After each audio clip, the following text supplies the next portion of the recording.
नमस्कार दोस्तों।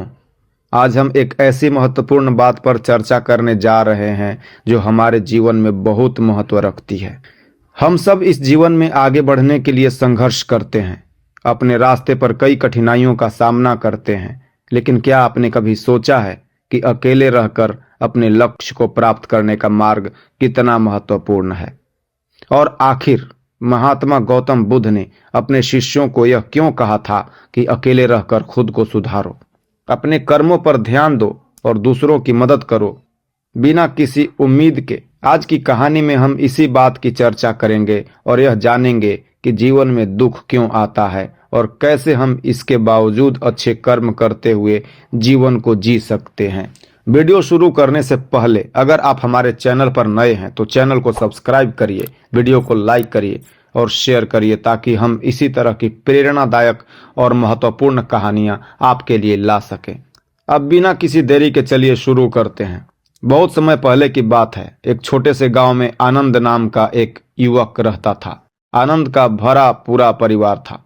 उसकी पत्नी और 2 बच्चे थे।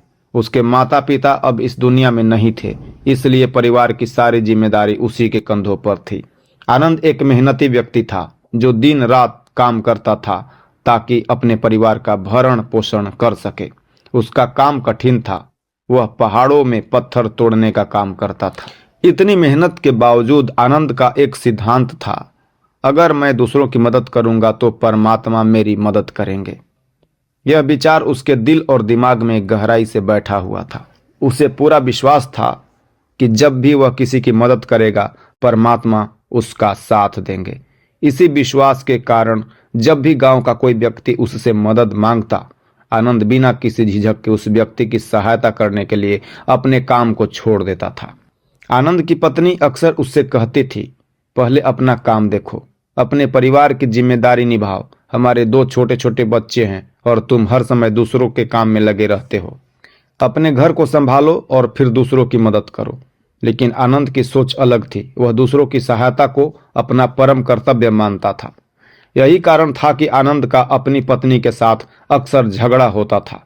पत्नी के तर्क थे कि पहले घर संभालना जरूरी है, पर आनंद को लगता था कि दूसरों की मदद करना ही उसका असली धर्म है। गांव के लोग भी आनंद के स्वभाव से परिचित थे।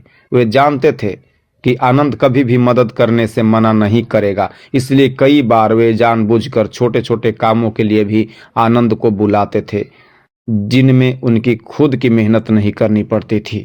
गांव के लोग आनंद की इस अच्छाई का फायदा उठाते थे और उसे पीठ पीछे बेवकूफ कहकर उसका मजाक भी उड़ाते थे। लेकिन आनंद को इस बात का जरा भी अंदाजा नहीं था। एक दिन आनंद की पत्नी बहुत बीमार पड़ गई। आनंद ने हर संभव प्रयास किया कि उसकी पत्नी ठीक हो जाए। उसने गांव में वैद्य से अपनी पत्नी की जांच करवाई, लेकिन वैद्य ने बताया कि उसकी पत्नी को कोई साधारण बीमारी नहीं है। वैद्य ने सलाह दी कि वह अपनी पत्नी को नगर के किसी बड़े चिकित्सक को दिखाए, क्योंकि उसकी बीमारी अब उनकी पकड़ से बाहर थी। आनंद के लिए यह खबर एक भारी आघात की तरह थी। उसके पास इतने पैसे भी नहीं थे कि वह अपनी पत्नी को नगर ले जा सके। उसकी पत्नी इतनी कमजोर हो चुकी थी कि पैदल चलने की हालत में नहीं थी, इसलिए उसे किसी गाड़ी की जरूरत थी। आनंद ने सोचा कि उसके पड़ोसी धनमो के पास घोड़ा गाड़ी है और वह उसकी मदद कर सकता है। आनंद ने पूरी उम्मीद के साथ धनमो के पास जाकर घोड़ा गाड़ी मांगी, लेकिन धनमो ने बहाना बनाते हुए कहा कि उसके घोड़े बीमार हैं और वह मदद नहीं कर सकता। यह सुनकर आनंद का दिल टूट गया। उसने कभी नहीं सोचा था कि उसका सबसे अच्छा मित्र, जिसे वह हमेशा मदद करता आया था, उसे इस तरह मना कर देगा। जब आनंद वापस लौट रहा था, उसने देखा कि वही धनमो अपनी गाड़ी किसी और को किराए पर दे रहा था। यह देखकर आनंद का दिल और ज्यादा टूट गया। उसे इस बात का एहसास हुआ कि जिसे वह अपना सबसे अच्छा मित्र मानता था, उसने उसे धोखा दिया है। अब आनंद को यह समझ में आ चुका था कि उसकी अच्छाई और दूसरों की मदद करने का कोई मूल्य नहीं था। उसने गांव के एक सेठ से उधार लेकर किसी तरह घोड़ा गाड़ी की व्यवस्था की और अपनी पत्नी को नगर के चिकित्सक के पास ले गया।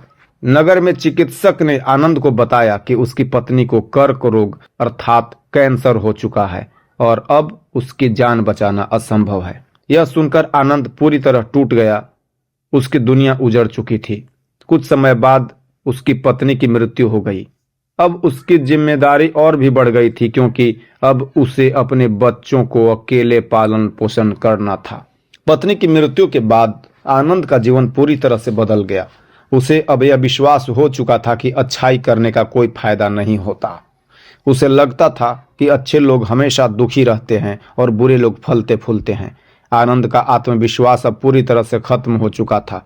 कुछ समय बाद आनंद ने अपने बच्चों को रिश्तेदारों के पास छोड़ दिया और संसार को त्यागने का निर्णय लिया। उसने सोचा कि अब वह एक सन्यासी बनेगा और इस दुनिया से दूर जाकर एकांत में अपनी शांति पाएगा। वह एक बौद्ध भिक्षु के पास गया और उनसे संन्यास लेने की इच्छा व्यक्त की। बौद्ध भिक्षु ने आनंद की बात ध्यान से सुनी और उसने पूछा कि वह संन्यास क्यों लेना चाहता है। आनंद ने अपनी पूरी कहानी बौद्ध भिक्षु को सुनाई और कहा कि संसार ने उसे धोखा दिया है, इसलिए वह अब संसार को छोड़कर संन्यास लेना चाहता है। बौद्ध भिक्षु ने मुस्कुराते हुए आनंद से कहा, बेटा, संसार से भागकर सन्यासी बनने से तुम शांति नहीं पा सकते। तुम अपने दुख और निराशा से भागने की कोशिश कर रहे हो, लेकिन जब तक तुम अपने भीतर शांति नहीं पाओगे तब तक तुम कहीं भी शांति नहीं पा सकोगे। उन्होंने कहा, जीवन में दुख और सुख दोनों का महत्व है। अगर तुम सच में संन्यास लेना चाहते हो तो पहले जीवन को पूरी तरह से समझो। जीवन में दुख इसलिए आता है ताकि हम उससे सीख सकें, और जब हम दूसरों की मदद करते हैं तो हमें कभी भी बदले की उम्मीद नहीं करनी चाहिए। अगर तुम उम्मीद रखोगे तो तुम्हें हमेशा निराशा ही मिलेगी। बौद्ध भिक्षु ने आनंद को 5 सिद्धांत बताए जिन्हें जीवन में अपनाने से वह दुखी नहीं रहेगा और अच्छे कर्म भी कर पाएगा। किसी की मदद करते वक्त बदले में कुछ पाने की उम्मीद मत करो। जब हम बिना स्वार्थ की मदद करते हैं तब हमें असली शांति मिलती है।